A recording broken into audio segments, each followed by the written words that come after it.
else do you need? Because in essence, it's all fundraising. You need to get your name out there that you exist. I mean, I think I said that earlier. It's general PR. Fundraising is basically is telling people who and what you are and why you're a part of the community. And then your fundraising should be a lot simpler because you've already sold them. This is what we're contributing to the community. And I guess that's one of the things that I've, for a while had this issue of how do we sell radio, community radio, volunteer radio to the community. The idea, the concept of why this is important. Why is it important? As my little phrase that I threw out earlier was, freedom of expression is essential to a free society. You want big media telling you, giving you this pre-digested pack day in and day out. It's like being brainwashed. You hear, you go here for this viewpoint, you go there for that viewpoint. How about not the man in the street that they pick out? How about your neighbor? How about the community you're working in? It's think locally and buy locally. It's the same thing. It's to put the information out there that the individual has a voice, has a right to have a voice, and has a responsibility to make their voice heard. And the fact that an independent radio station that doesn't depend on commercials and doesn't depend on anything except that we don't tread on the FCC rules, can provide this to the community, provide a chance for all people to be heard, and for other people to hear what their neighbors are thinking. So it's been a while. I mean, it's hard even within the station to get that concept together as to why we're there, because people come to do the show because they want to play jazz. They come to do a show because they love books. They want to just bring authors in. It's weeks to put a mission statement together. Right. It was a real struggle. Absolutely. It's that right of Hope you all friend responsibility. us while we're here. There you go.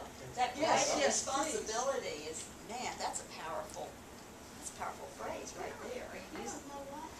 Well, I can get on a soapbox. I'm talking about in everything that you do and what you got out there. That's our a great face page. But on our home page, we have the freedom of expression and freedom of responsibility. It links to the ACLU. I think it's the ACLU statement that will give you that. Okay, you scroll down. There you go.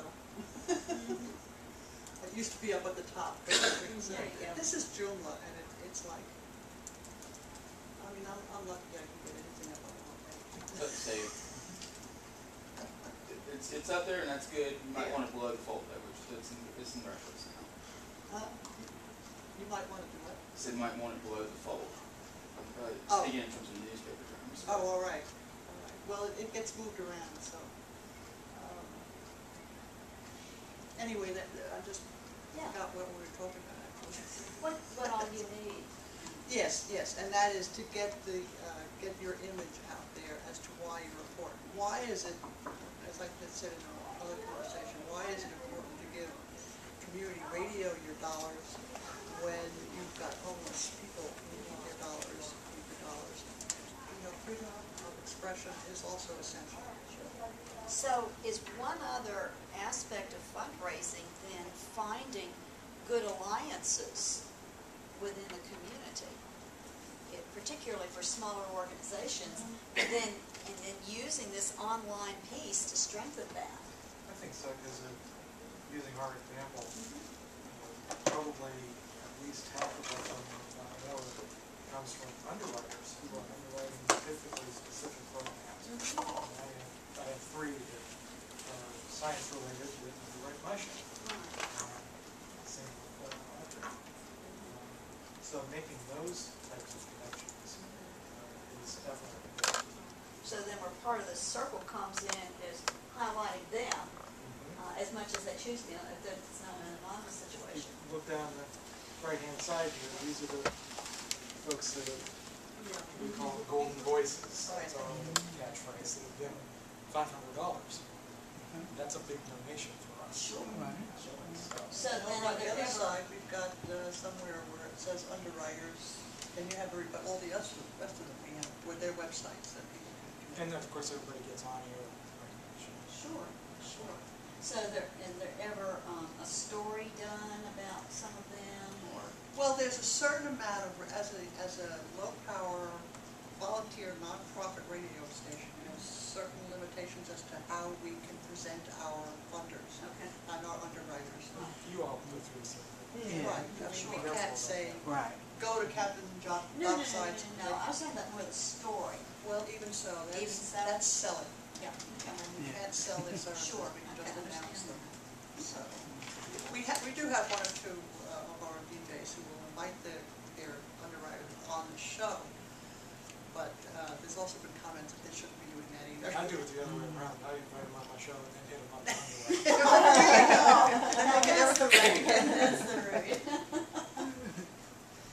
Yeah, I just wrote a little note to Ernie while you were talking before about the Facebook friends, et cetera, that we should ask all our guests of all our shows, anybody on the radio that has a guest, to friend our Facebook page. I should share something else that was really successful. Nancy, I wish you could put this up, because I know you can't see my insights on Facebook. And I could let you log into my account or whatever, though. On this festival that I did,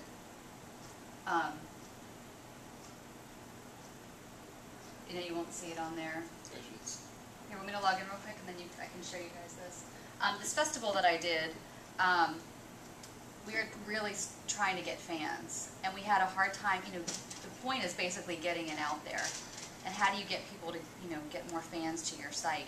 So what I did was throw out these kind of shameless promotions where I would give away free tickets once we got to so many fans. And I want to show you this.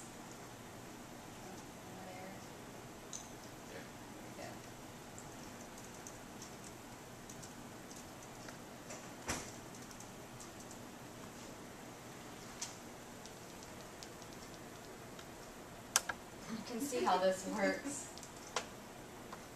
You can see how this idea worked. This festival's passed, so we're not really doing much more with it right now, but I do actually use these to cross-promote all the other things that I do, and it makes sense. My insights.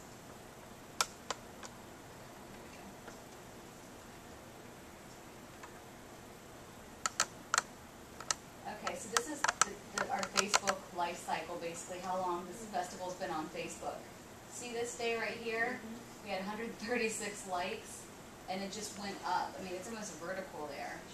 On this day, I said, hey, when we get to like 150 fans, I'm going to give away tickets. You know, suggest to your friends to become a fan here. And then I just kept doing it like once a week. And you can see how it goes up there.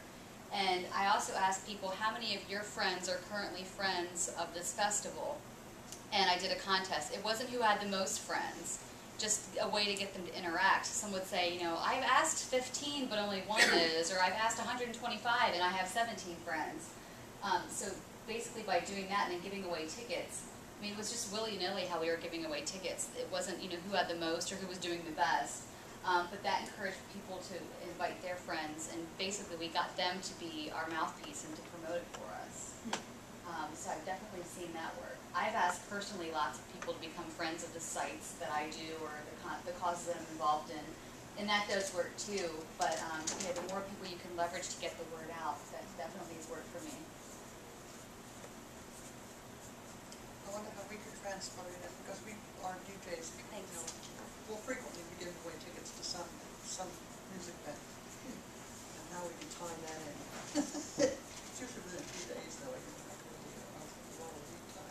Well, you don't have to have lead time, because I would say, you know, when you start a shift, say you start your shift at 3, you have a 2-hour shift, say at 3 o'clock, hey, once we get to X number of fans, we're going to give away a set of tickets. It doesn't have to be anything more than that. So we can get to, you know, 500 fans, by the time my shift is over, I'm gonna give away these tickets, and then promote it during every break that you can. And then just pick, you know, have your people say, yeah, I invited, you know, 6 of my friends, or I invited 600 of my friends, whoever those people are. So rather than doing what's typically done on air, the 9th caller, Right. just do it via Facebook. That's a So. new idea. Intriguing. So how do you select who gets the tickets? I mean, I randomly do it. I mean, I've given away tickets in a lot of different ways.